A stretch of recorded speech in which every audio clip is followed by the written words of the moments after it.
Nagbuga ng makapal na usok ang bulkang Bulusan sa Sorsogon kaninang alas 4:36 ng madaling araw.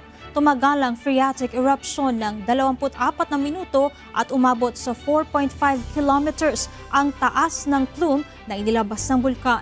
Bunsod nito, naramdaman ang ashfall sa mga karating lugar tulad ng Huban at Irosin.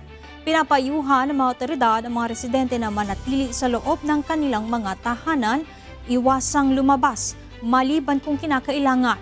Pinagsusuot din ng mga ito ng proteksyon gaya ng face mask at makapal na damit para sa kanilang kalusugan at kaligtasan. Patuloy pang minomonitor ng PHIVOLCS ang sitwasyon ng bulkan. Manatiling nakaantabay sa UNTV para sa iba pang detalye kaugnay ng pagsabog ng bulkang Bulusan.